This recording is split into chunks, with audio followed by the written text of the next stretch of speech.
स्वामी जी हमारे ग्रंथों में और बहुत बार साधु संतों के मुखारविंद से दो शब्द काफी सुनाई देते हैं।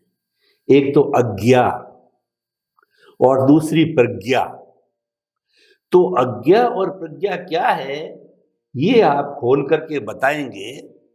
कई बार क्या होता है, बहुत पढ़ा लिखा व्यक्ति, हाईली क्वालिफाइड विद्वान, वो जो है मूर्खता कर बैठता है, घूसखोरी कर लेता है, रेप कर लेता है, क्रोध मान माया कर लेता है। लेकिन एक बेचारा साधारण सा अदना सा व्यक्ति इन सब चीजों से उसको नॉलेज न होते हुए, पढ़ा हुआ नहीं है, नॉलेज नहीं होते हुए भी इन चीजों से दूर रहता है। तो ये किसका प्रभाव है? कृपया अज्ञा और प्रज्ञा को थोड़ा खोल करके बताइए। सबसे बड़ी बात क्या है कि ज्ञानी पुरुष या अनुभवी पुरुष, मुक्त पुरुष जो कुछ बातें करते हैं वो बातें आम आदमी समझ नहीं पाता है, क्योंकि लोगों को ऐसा लगता है कि ये जो बातें करते हैं वही उसका मर्म है। मर्म नहीं है, वो माध्यम है, शब्दों से व्यक्त करने का माध्यम है, मर्म नहीं है। मर्म तो मैच्योरिटी से पाया जाता है, अनुभव से पाया जाता है, शब्द ज्ञान से, क्रिया ज्ञान से नहीं पाया जाता है। मगर कभी कभी क्या होता है कि लोगों की सोच ऐसी होती है कि महापुरुष, ज्ञानी पुरुष अगर हमको दृष्टि देता है तो हमारी प्रज्ञा जागृत हो जाती है। ये भूल जाते हैं कि अज्ञा खत्म नहीं हुई है। प्रज्ञा जागृत करना वो एक अलग सब्जेक्ट है, अज्ञा को खत्म करना ये अलग सब्जेक्ट है। मगर हम भूल गए, हमको प्रज्ञा मिली पर अज्ञा है ही नहीं, ये मान लेते हैं। ये पहली गलती है। दूसरी बात, अज्ञा और प्रज्ञा दो चीज नहीं है, एक ही चीज है। जब आप मिथ्या ज्ञान, मिथ्या दर्शन का उपयोग करते हैं जो आपके पास है, तो इसको अज्ञा बोलेंगे। जब ज्ञानी पुरुष से मिला हुआ सम्यक ज्ञान, सम्यक दर्शन का उपयोग करते हैं तो वो प्रज्ञा है। तो प्रज्ञा मिलने के बाद भी अज्ञान तो एज इट इज है। तो अज्ञा और प्रज्ञा एक सिक्के के दो पहलू हैं, अलग नहीं है। उपयोग के आधार से टाइटल होता है। तो कहने का मतलब मेरा यह है, प्रज्ञा और अज्ञा कोई अलग चीज नहीं है। वही लाइव ईगो के पास पहले अज्ञा थी जब प्रज्ञा नहीं थी। अभी उसको प्रज्ञा भी मिली है और अज्ञा तो लेकर आए हैं, तो दोनों उनके पास है और इसीलिए कर्मबंध होता है। अगर अज्ञा ही खत्म हो गई तो फिर कर्मबंध कैसे होगा? तो ये इसीलिए मैंने कहा कि अनुभवी ज्ञानी पुरुष की वाणी दूसरे अनुभवी पुरुष ही बता सकते हैं कि ये क्या कहना चाहते थे। हम तो आम आदमी शब्द से आगे बढ़ता ही नहीं है। तो अज्ञा और प्रज्ञा दोनों दृष्टि है। जब तक आप सनातन सत्य का अवस्था में यूज नहीं करते हैं तब आपके पास अज्ञा का रोल है, और जब आप अवस्था में सनातन सत्य की दृष्टि यानी ज्ञान और दर्शन का उपयोग करते हैं तो वो प्रज्ञा है। तो उपयोग के आधार से टाइटल है। ऐसा नहीं कि मेरे को प्रज्ञा मिल गई मतलब अज्ञा है ही नहीं। और इसीलिए मैंने आध्यात्म विज्ञान में बताना पड़ा कि 1% अज्ञान होते हैं तब भी आप नरक गति के कर्म बांध सकते हैं। यानी अज्ञान का प्रभाव तो रहेगा, जब तक जीरो नहीं होगा तब तक। और प्रज्ञा का प्रभाव आपके पुरुषार्थ के ऊपर, आपके उपयोग के ऊपर आधारित है। तो अज्ञा और प्रज्ञा दोनों दृष्टि है।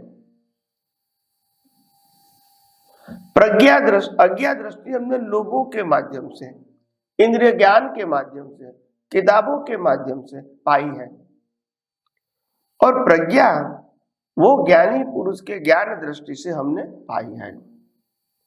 तो ये दोनों हमारे पास है, और प्रज्ञा से अज्ञा को खत्म करना है।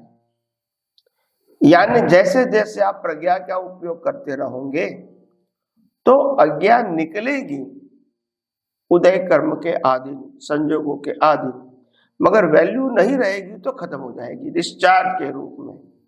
ओपिनियन भी निकलेगा मगर खत्म हो जाएगा। जब आपने कुदरती रचना देखा तो, और वही अपोनेंट के ऊपर आपने ओपिनियन डाला कि ये ओपिनियन सही है गलत है, तो वो लाइव हो गया। तो ओपिनियन लाइव नहीं, ओपिनियन के ऊपर ओपिनियन लाइव है।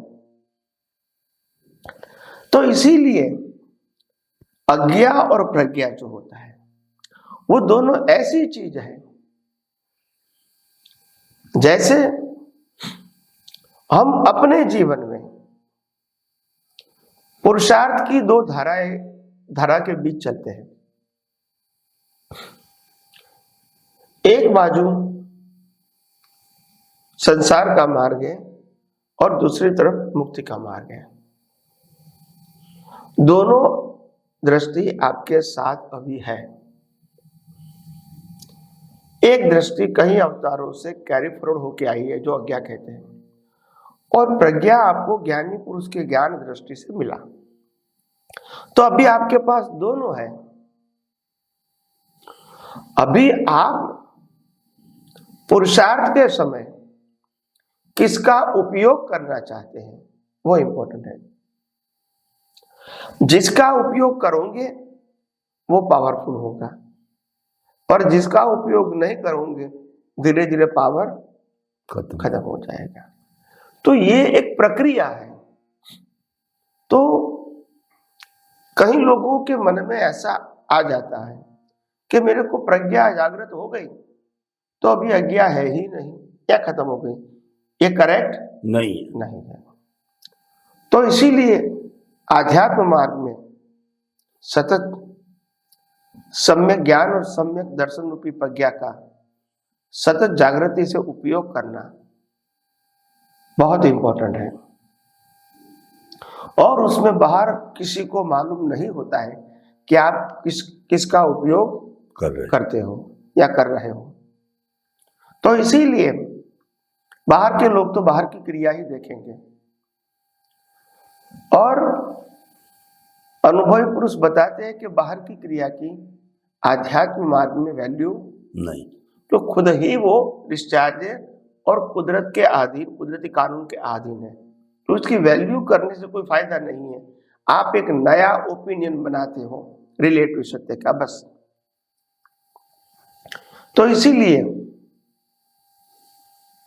ज्ञानी भगवान फरमाते हैं कि आपको अगर मुक्ति की ओर आगे जाना है, आगे बढ़ना है, प्रगति करना है, तो आपको केवल प्रज्ञा का सहारा लेके ही आगे बढ़ना है।